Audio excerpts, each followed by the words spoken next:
आतंकवादी मारे जाते हैं, हम सब पक्ष में हैं। आज महादेव ऑपरेशन पे मैं धन्यवाद क्यों नहीं दे रहा हूं? आखिरकार इनकाउंटर कल ही क्यों हुआ? इतना ही टेक्नोलॉजी और इन चीजों को सब समझते हैं, तो आखिरकार अध्यक्ष महोदय, पुलवामा में जो गाड़ी में RDX आया, वो गाड़ी आज तक क्यों नहीं पकड़ी गई? हमें खुशी है इस बात की कि विपक्ष में जो लोग हैं उनको बधाई मिल रही है, लेकिन सत्ता पक्ष के लोग जब बोल के जा रहे हैं तो उनके सदस्य भी उन्हें बधाई नहीं दे रहा कोई। अध्यक्ष महोदय, मैं धन्यवाद देता हूं आपका भी, और क्योंकि मैं उनकी बात सुन रहा था, उनकी बात सुनने से मुझे कुछ याद आया। मैं ये कहना चाहता हूं 2 लाइनों में कि मैं दुनिया को मनाने में लगा हूं। अध्यक्ष महोदय, मैं भारतीय जनता पार्टी के लिए बता रहा हूं ये लाइनें कि मैं दुनिया को मनाने में लगा हूं, मेरा घर मुझसे रूठा जा रहा है। मैं दुनिया को बनाने में लगा हूं, मेरा घर मुझसे रूठा जा रहा है।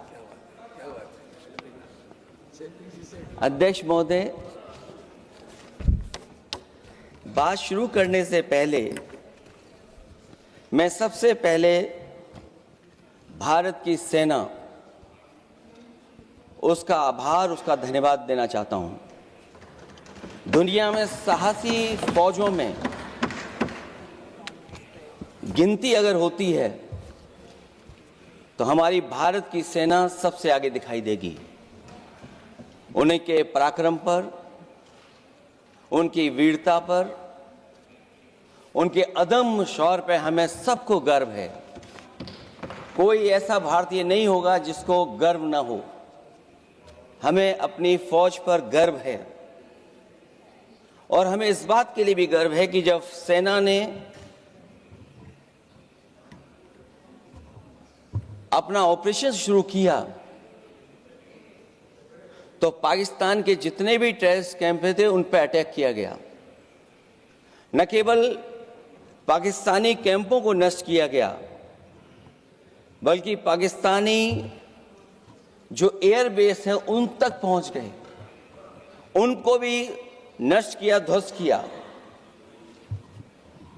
और जब हमारी फौज पाकिस्तान को हमेशा हमेशा के लिए एक पाठ पढ़ा सकती थी, एक ऐसा संदेश जाता कि भविष्य में पाकिस्तान कभी ये हिम्मत नहीं जुटा पाता, और ऐसा भी लगा हम लोगों को, क्योंकि अध्यक्ष महोदय, जब हम बड़े बड़े राष्ट्रीय चैनलों को देखते हैं तो उन चैनलों से ये लग रहा था कि कराची हमारा हो गया है, लाहौर हमारा हो गया है। किसी चैनल ने किसी को ये भी बताया कि हमने उनको पकड़ भी लिया है। जो कमेंट्री, जो विजुअल्स थे, वो ऐसा लग रहा था कि अध्यक्ष महोदय अब POK हमारा हो जाएगा। हालांकि सरकार के इंजनों को मैं टकराता हुआ देखता हूं। हो सकता है ये मेरा भ्रम हो, लेकिन POK के मामले में सभी इंजन हमें एक दिखाई देते हैं, और जहां POK पे पहुंचने तक की बात थी, कुछ लोग तो POK पर ये कह रहे थे कि हमारा कब्जा हो जाएगा, 6 महीने का केवल हमें मौका मिल जाए। ये अफसर सरकार आखिरकार पीछे कैसे हट गई, और क्या कारण था कि सरकार को सीज फायर का ऐलान करना पड़ा? अध्यक्ष महोदय, हमें उम्मीद थी कि सरकार सीज फायर करेगी, सरकार ऐलान करेगी, लेकिन इनकी मित्रता बहुत है, बहुत गहरी मित्रता है, और उसका परिणाम यह है कि इन्होंने अपने मित्र से ही कहा कि आप ही सीज फायर अनाउंस कर दीजिए, हमारी कोई जरूरत नहीं है, हम सीज फायर आपसे ही स्वीकार कर लेंगे। आखिरकार किस दबाव में ये सरकार स्वीकार कर रही है? वैसे तो अध्यक्ष महोदय, आज जिस विषय पर बोलने के लिए मैं खड़ा हुआ हूं, दरअसल वो विषय होना ही नहीं चाहिए था। ये दुर्भाग्यपूर्ण है कि आजादी के इतने साल बाद भी ऐसे मुद्दे बने हुए हैं। ये बात अध्यक्ष महोदय पक्ष विपक्ष की नहीं है, देश की सुरक्षा की है, जनता के जीवन और रक्षा की है। हम सब मिलकर के कोई ऐसी नीति रणनीति बनाते क्यों नहीं है जिससे सीमाएं हमेशा हमेशा शांत रहें। लेकिन पहलगांव की घटना ने साबित कर दिया है कि लापरवाही देशवासियों की जान ले सकती है। और अभी जब मैं सुन रहा था और बहुत ही उत्तेजित भाषा में जब जवाब मिल रहा था, उत्तेजित भाषा इसीलिए बोल रहे हैं कि जनता सम्मोहित हो जाए, जनता स्वीकार करने लगे। लेकिन सच्चाई ये नहीं है। आप कितना भी उत्तेजित बोलें, देश की जनता समझ रही है। ये सही है कि जनता के इमोशंस का लाभ आप उठा रहे हैं शासन करने के लिए। जनता का इमोशन का लाभ उठाती है सरकार। मुझे याद है कि जिस दिन पहलगाम हमला हुआ, उस दिन वहां का हर पर्यटक पूछ रहा था, जो पर्यटक पूछ रहे थे कि खतरों के बीच मेरी रक्षा करने वाला कोई वहां क्यों नहीं था। आखिरकार ये सबके मन में सवाल यही है कि जिस समय घटना हुई, आखिरकार उन्हें बचाने वाला कोई क्यों नहीं था। और जो सरकार ये दावा करती है, 370 के बाद ये कहा सरकार ने कि भविष्य में कोई आतंकवादी घटना नहीं होगी, वहां टूरिज्म बढ़ेगा। जितने लोग वहां गए वो सरकार के भरोसे पे गए थे, वो सरकार के आश्वासन पे गए थे। और आखिरकार सिक्योरिटी लैब्स की जिम्मेदारी कौन लेगा? अध्यक्ष महोदय, सबसे बड़ा सवाल यही है कि सिक्योरिटी लैब्स का रिस्पॉन्सिबल कौन होगा, वो जिम्मेदारी कौन लेगा? और ये जो पहलगांव की घटना हमारे इंटेलिजेंस फेलियर की वजह से है। उन्हें मैदान को खुला छोड़ दिया। वो सरकार जानती होगी कि कितना समय लगा होगा फोर्सेस को आने में। आखिरकार वो जिम्मेदारी किसकी है?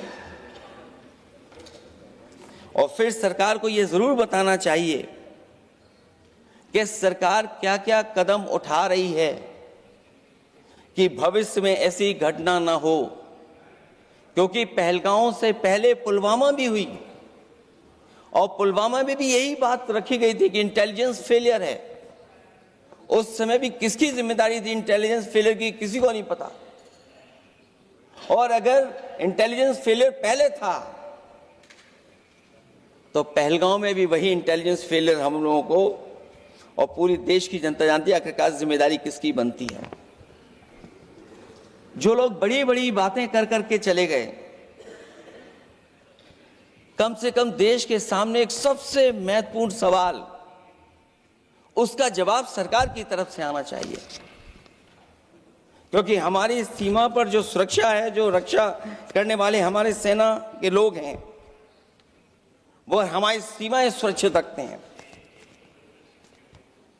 लेकिन हमारे भारत का क्षेत्रफल क्या है? और सरकार को कम से कम ये जानकारी देनी चाहिए सदन को, देश की जनता को, कि जिस समय सरकार में ये भारतीय जनता पार्टी आई है और आज जब हम सदन में चर्चा कर रहे हैं तो हमारे भारत का क्षेत्रफल क्या है? कम से कम क्षेत्रफल पता होना चाहिए, क्योंकि जब हम सवाल पूछते हैं, और जो सवाल पर्यटक पूछ रहे थे कि कुछ ऐसे लोगों को सरकार की ओर से चारों तरफ से चाक चौबंद सुरक्षा घेरा क्यों दिया जाता है, वो जो बाद में ठग साबित होते हैं, जो हमारी रक्षा क्यों नहीं की गई? पहलगाम के दूसरे दिन की जिस तरह की राजनीतिक कार्टून, क्योंकि जिस तरह का लाभ लेना चाहते हैं भारतीय जनता पार्टी के लोग, हम सब ने देखा कि पहलगाम के दूसरे दिन ही जिस तरह का राजनीतिक कार्टून भाजपा के ऑफिशियल हैंडल से पब्लिश किया गया और हमारे द्वारा घोर आपत्ति किए जाने पर हटाया गया, उसने साबित कर दिया कि भाजपा के लोग भी जानते हैं कि दुख की इस घड़ी में उन्होंने देश की भावनाओं के साथ बेहद शर्मनाक खिलवाड़ किया है। भाजपा बताए कि ऐसे संवेदनहीन लोगों के खिलाफ उन्होंने क्या कार्रवाई की है। ये अति गंभीर प्रश्न है कि जिन्होंने अपनों को खोया है उन पर दबाव डालकर के बयान भले बदलवा दिए जाएं, लेकिन भाजपा याद रखें, बयान बदलवाने से सच नहीं बदल जाता है। पहलगांव के शहीद सैनिक की पत्नी द्वारा देश हित में शांति और सौहार्द की अपील करने पर उनसे जिस तरह का दुर्व्यवहार और उपशब्द कहे गए, उससे हर महिला और सच्चा देश प्रेमी बहुत दुखी है, आहत और शर्मिंदा हुआ है। ये सब जानते हैं कि किन लोगों की हरकत थी। इस संदर्भ में और परिप्रेक्ष्य में हमने महिला आयोग को पुरजोर अपील की थी कि वो नारी की गरिमा के विरुद्ध गलत बयानी करने वालों के खिलाफ केवल शाब्दिक औपचारिकताएं न निभाएं और बल्कि सही से कार्रवाई करें, लेकिन उस पर भी कुछ नहीं किया सरकार ने। पहलगाम की पीड़ित महिलाओं के बारे में कहे गए बयान के लिए निंदनीय शब्द से निंदनीय शब्द तक को आपत्ति होगी। नारी वंदन की जगह नारी का अपमान, निंदा और हर संभव शोषण उत्पीड़न करना ही भाजपा का असली चेहरा है, जो बेहद शर्मनाक है। पहलगाम में हुए आतंकवादी हमले के जवाब में एलजी साहब ने कहा कि वो इंटेलिजेंस फेलियर है, लेकिन यह नहीं बताया कि फेलियर क्यों हुआ है। अध्यक्ष महोदय, मैं उम्मीद करता हूं कि सरकार का ये जवाब जरूर आए कि फेलियर क्यों हुआ है। ऑपरेशन सिंदूर के नाम पर जो प्रचार किया गया वो भी निंदनीय है। सच तो यह है कि ऑपरेशन सिंदूर का होना ही सरकार की विफलता का प्रतीक है। इससे बड़ी विफलता सरकार की कोई नहीं हो सकती कि अध्यक्ष महोदय, हम और आप सब मिलकर के बैठ करके सिंदूर ऑपरेशन पर बहस करें, चर्चा करें। ऑपरेशन सिंदूर के दौरान विदेशी लोगों ने दावा किया कि उन्होंने उसे रुकवाया है। ये बात कई बार माननीय सदस्यों की तरफ से आई है कि आखिरकार किसने रुकवाया। हमसे हमारी संप्रभुता खंडित हुई है। संप्रभुता ही स्वतंत्रता की सुनिश्चित करती है। इधर आजादी के अमृत काल का ढिंढोरा पीटा जा रहा है, उधर हमारी इंटीग्रिटी को चुनौती दी जा रही है। देश की विदेश नीति पूरी तरह फेल है। ऑपरेशन सिंदूर और पहलगाम की घटना पर दुनिया के किसी भी देश ने हमारा साथ नहीं दिया। ये हमारी विदेश नीति का संकट काल है। हमारे पड़ोसी देश या तो अतिक्रमण कर रहे हैं या हमारे साथ नहीं खड़े हैं। और अध्यक्ष महोदय, जो हमारे मंत्री जी हैं, जिनका क्षेत्र बिल्कुल सीमा पर है, उनसे बेहतर कोई नहीं जानता होगा कि आखिरकार पड़ोसी देश कितना हमारी सीमाओं पर अतिक्रमण कर रहा है। गंभीर नहीं है। समाजवादियों ने हमेशा देश की सरकारों को चिताया है कि असली चुनौती और प्रतिद्वंद्विता किस देश से है, कौन पूर्वोत्तर की सीमाओं में इंक्रोचमेंट कर रहा है। सरकार को ऐसे मामलों में साहस और समझदारी से काम लेना होगा, सीमाओं से समझौता नहीं करना चाहिए। आज सरहदों के साथ देश के कारोबार को भी चुनौती मिल रही है। सरकार को आगे बढ़कर के उसका समाधान करना है, 2 कदम पीछे करने नहीं है।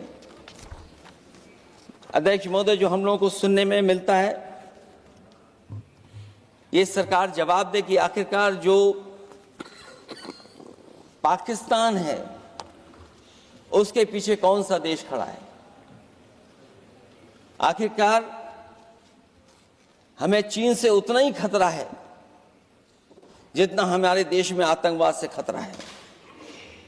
सरकार की जो नीतियां हैं, सरकार के जो फैसले हैं, वो कहीं ना कहीं ऐसे हैं जो हमारा सीमाओं का अतिक्रमण कर रहा है, उसी की व्यापारिक गतिविधियों में मदद करने का काम करते हैं। सरकार को अपनी आर्थिक नीतियों के लिए गंभीरता से पुनर्विचार करना होगा। हमारा व्यापार कारोबार मजबूत होगा तो कोई हमें चुनौती नहीं दे पाएगा। बात केवल $1 ट्रिलियन की नहीं, बल्कि देश की सुरक्षा और आत्मनिर्भरता की होनी चाहिए। एक तरफ स्वदेशी की नीति को इस प्रकार सरकार ने ताक पर फ्री ट्रेड की बात की है, तो दूसरी तरफ मैन्युफैक्चरिंग की जगह देश को ट्रेडर कंट्री बनाकर छोड़ दिया है। यही देश के बेरोजगारी की वजह भी है। ट्रेडर्स की मुनाफाखोरी और चंदा वसूली की वजह से महंगाई बढ़ रही है। आर्थिक मामलों में ये सरकार पूरी तरह फेल हो चुकी है। भ्रष्टाचार के कारण हर जगह सड़कें और पुल ध्वस्त हो रहे हैं, टंकियां गिर रही हैं और करप्शन जगह जगह लीक होकर के टपक रहा है। मैं ये जरूर कहना चाहूंगा इस समय पर कि कुल मिलाकर सरकार को अपनी राजनीतिक, आर्थिक और सामाजिक नीतियों के लिए एफआईआर जरूर करना चाहिए। सरकार को अपनी राजनीतिक, आर्थिक और सामाजिक नीतियों के लिए एफआईआर लाने की जरूरत है।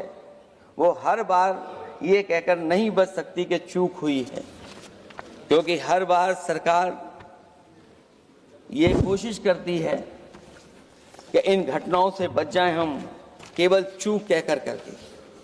केवल हमारी सीमाएं जो पाकिस्तान से जुड़ी हैं,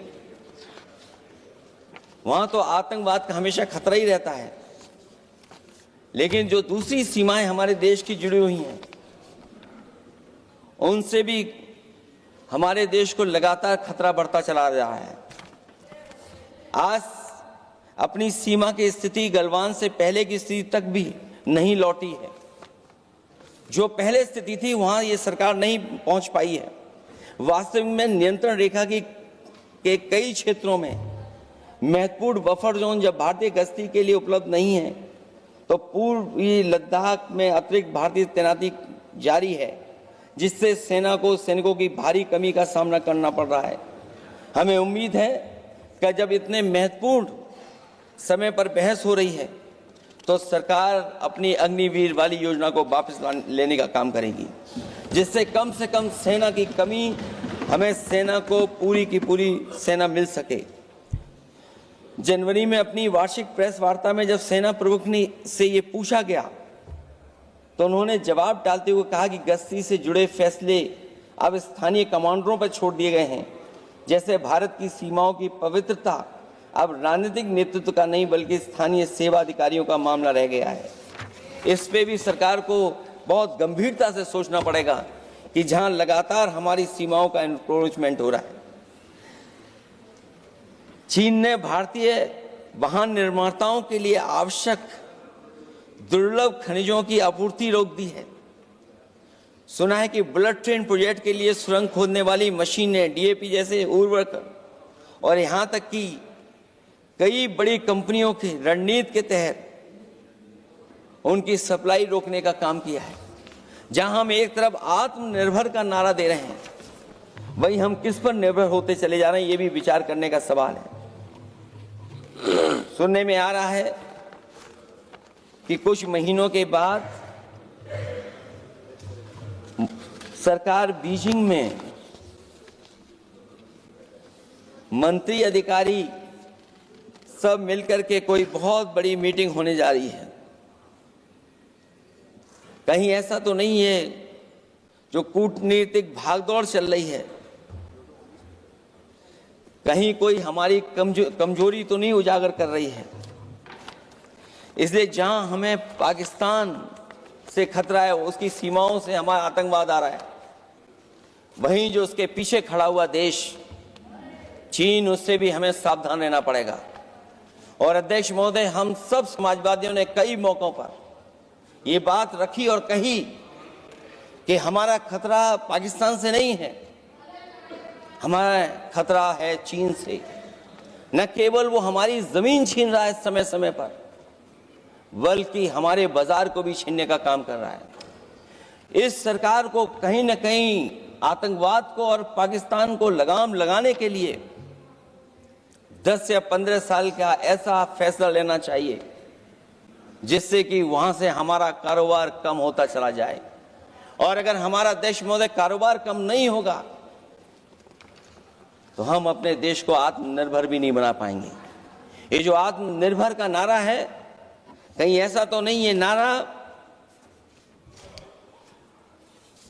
कुछ व्यापारियों को लाभ पहुंचाने के लिए हो रहा हो। क्या व्यापार और राजनीति का संबंध ऐसा हो सकता है कि दोनों एक दूसरे का लाभ उठाएं? और याद रखें कि अगर हमें पाकिस्तान से खतरा है तो चीन राक्षस है, वो हमारी जमीन और हमारी बाजार दोनों छीन लेगा। मैं अंत में अपनी बात खत्म करने से पहले मैं कुछ सुझाव देना चाहता हूं। और मुझे याद है जब पिछली बार चीन से सवाल खड़ा हुआ था, ये सरकार पता नहीं कैसा फैसला लेती है। और मैं अभी विदेश मंत्री जी को जब सुन रहा था तो विदेश मंत्री जी ये कह रहे थे कि जो इंफ्रास्ट्रक्चर बन रहा है वो हमारा बहुत अच्छा इंफ्रास्ट्रक्चर बन रहा है। हम पुल अच्छे बना रहे हैं, हम सड़कें अच्छी बना रहे हैं, हम ब्रिजेस अच्छे बना रहे हैं।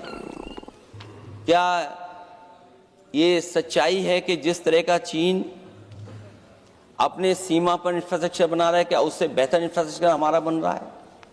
इसका जवाब जरूर सरकार दे। वहीं जहां हमारे डिफेंस को स्ट्रेंथन जितना हम करेंगे उतनी हमारी नेशनल सिक्योरिटी स्ट्रेंथन होगी। ये जो बजट लगातार कम होता चला जा रहा है, इस बजट को बढ़ाना चाहिए और कम से कम जीडीपी का 3% बजट डिफेंस का होना चाहिए। और जो बजट डिफेंस का हो वो नॉन लैप्सेबल हो, मॉडर्नाइजेशन के लिए फंड हो जिससे कि लैप्स ना करे और हमारी रिसर्च एंड डेवलपमेंट लगातार चलता रहे। जो हमें कई बार आश्वासन मिलता है कि टेक्नोलॉजी ट्रांसफर भी हो जाएगा, आखिरकार टेक्नोलॉजी ट्रांसफर के लिए हमें वर्षों क्यों इंतजार करना पड़ता है? आखिरकार इसका जिम्मेदारी कौन लेगा? जो डिफेंस प्रोक्योरमेंट है हमारा, वो डिफेंस प्रोक्योरमेंट आखिरकार क्यों नहीं होता है? जहां सरकार समय समय पर डिफेंस एक्सपो के नाम पर न केवल भारत बल्कि दुनिया से ये कहती है कि हमारे यहाँ इन्वेस्टमेंट करें। आखिरकार डिफेंस एक्सपो के इन्वेस्टमेंट के कार्यक्रम के बाद कितना डिफेंस सेक्टर में इन्वेस्टमेंट आया है? और साथ ही साथ जब आत्मनिर्भर की बात हो तो हमारे देश की अपनी रक्षा करने के लिए हमारे अपने लोग क्यों नहीं तैयार हो रहे हैं? यह सरकार इतना क्यों नहीं जोखिम उठा रही कि हम खुद तैयार हों उन चीजों को बनाने के लिए? इसलिए मैं एक बार फिर ये कहता हूं कि जहां पर सेना ने बहुत बहादुरी के साथ अपने पराक्रम के साथ पराक्रम, वीरता और अदम्य शौर्य की जो उन्होंने परिचय दिया, उसके लिए फौज को मैं बधाई देता हूं। लेकिन अभी जब मैं सुन रहा था, ये जो अभी आतंकवादी मारे गए हैं, आतंकवादी मारे जाते हैं, हम सब पक्ष में हैं, लेकिन हर जगह राजनीतिक लाभ आखिरकार कौन उठा रहा है? क्योंकि मैं अपनी बात खत्म कर रहा था, अध्यक्ष महोदय ये पूछ रहे हैं कि आज महादेव ऑपरेशन पे मैं धन्यवाद क्यों नहीं दे रहा हूं।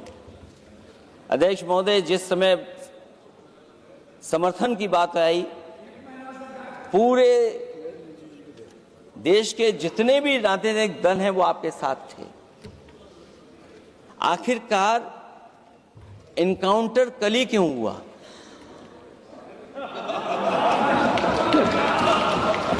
और अध्यक्ष महोदय, फिर वही बात मैं दोहराऊं जिसकी वजह से पहलगांव हुआ, जिसकी वजह से पुलवामा हुआ। अगर ये इतना ही टेक्नोलॉजी और इन सब चीजों को समझते हैं और जानते हैं, इतना ही टेक्नोलॉजी और इन चीजों को सब समझते हैं, तो आखिरकार अध्यक्ष महोदय, पुलवामा में जो गाड़ी में RDX आया, वो गाड़ी आज तक क्यों नहीं पकड़ी गई? और शायद भारतीय जनता पार्टी के लोग ये जानते होंगे कि बहुत सारे विभाग सरकार के होते हैं, सैटेलाइट इमेजेस देते हैं। अगर आज भी भारतीय जनता पार्टी चाहे तो पुलवामा में जो गाड़ी आई है, सैटेलाइट इमेजेस से वो पता कर सकती है कि वो किस रास्ते से वो गाड़ी आई थी। आप हिम्मत क्यों नहीं जुटा पा रहे हैं उसके लिए? और फिर पहलगांव में किसी भी दल ने आपके साथ किसी तरह की राजनीतिक बातचीत नहीं की, लेकिन राजनीतिक लाभ आपने कांग्रेस पार्टी से भी उठाने की कोशिश की, हमारे से भी उठाने की कोशिश की। अगर डेलीगेशन भेजना ही था आपको, तो पॉलिटिकल पार्टीज तय करती हैं, आप नहीं तय कर सकते। ये राजनीति कौन कर रहा है? और फिर अध्यक्ष महोदय, राजनीति करने वाले वो लोग जो अपने चुनावी भाषण में कह रहे थे कि POK हम 6 महीने में ले लेंगे, हम अक्साई चिन्ह ले लेंगे। इसीलिए मैंने सवाल पूछा अध्यक्ष महोदय सरकार से कि जिस समय सरकार में भारतीय जनता पार्टी आई, उस समय भारत का क्षेत्रफल क्या था और भारत का क्षेत्रफल आज क्या है? क्या 5 फिंगर्स, पेंगोंग लेक, गलवान घाटी, रजांगला, उसका जवाब किसके पास है? सरकार के पास है क्या कि नहीं है? और मैं आज अध्यक्ष महोदय कहता हूं, हम वॉर के खिलाफ हैं, हम वॉर नहीं चाहते हैं, लेकिन सीमा पर शांति रहे, हमारा कोई इंक्रोचमेंट नहीं करे। झगड़ा मैं आज भी कहता हूं, ये लड़ाई आपको, जो लड़ाई हुई है वो पाकिस्तान से आप नहीं लड़े हैं। अध्यक्ष महोदय, आप कितना भी छिपना चाहोगे, छिपाना चाहोगे, कोई भी स्वीकार नहीं करेगा। ये जो लड़ाई लड़ी गई है, ये आपको चीन से लड़नी पड़ी थी। और जो समय आप बताते हैं कि इस समय से इस समय तक हमारी एयरफोर्स और हमारे लोगों ने हमला किया, टेररिस्ट लोगों के तमाम सेंटर्स को खत्म किया है, तो हमारे मन में भी एक इच्छा आती है कि हमारे सबसे बेहतरीन एयरक्राफ्ट जो नींबू और मिर्च लगा करके जिनकी पूजा की गई थी, वो कितने उड़े थे? हम और सवाल नहीं पूछना चाहते हैं हम आपसे, मैं केवल इतना पूछना चाहता हूं कि जिन एयरक्राफ्टों को नींबू और मिर्च लगाकर के पूजा की गई थी, वो एयरक्राफ्ट कितने उड़े थे? हमें अपनी पूरी एयरफोर्स पे गर्व है। इतने बेहतरीन पायलट किसी के पास नहीं है जितने बेहतरीन पायलट हमारे पास हैं।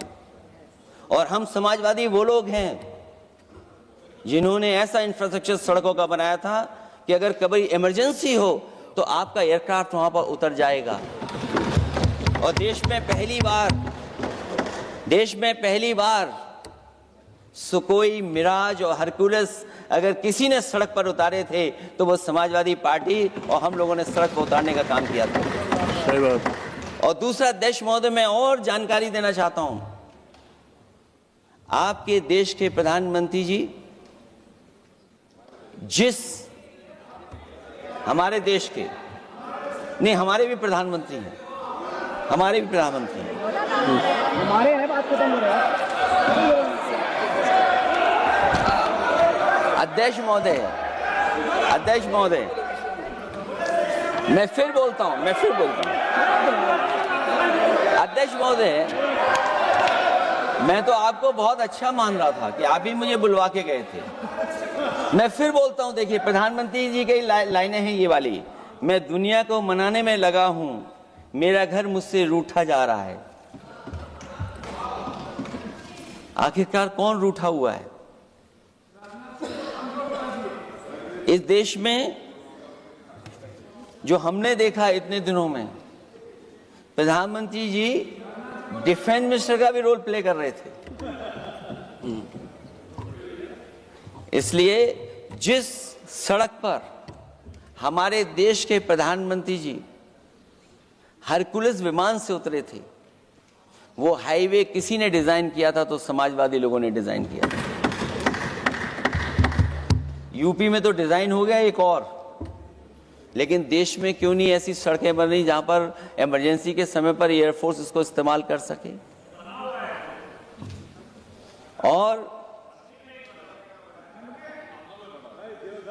और बनाइए, मैं तो कहूंगा कि और बनाइए, मैं तो कह रहा हूं। और जिस तरीके से हमारी सेना ने जो मुकाबला किया है, सीज फायर के बाद भी ड्रोन आ रहे थे, ये भी सरकार को स्वीकार करना पड़ेगा। आखिरकार सवाल ये है हमारा कि सीज फायर किसके दबाव में किया है और सीज फायर क्यों किया जब हमारी फौज पीओके को भी ले लेती और पाकिस्तान के भी।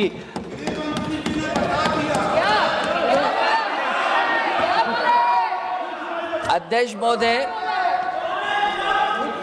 सीज फायर आपके मंत्री जी ने नहीं किया, सीज फायर आपके मंत्री जी की तरफ से नहीं आया, क्योंकि हमारे मंत्री जी वो सोशल मीडिया को देखते नहीं हैं। सबसे पहले सोशल मीडिया पे बात आई थी, आपको 1 घंटे बाद किसी ने पढ़ के बताया होगा। इसलिए अध्यक्ष महोदय, मैं केवल इतना कहना चाहता हूं अपनी बात खत्म करते हुए, आखिरकार इंटेलिजेंस फेलियर की जिम्मेदारी किसकी है?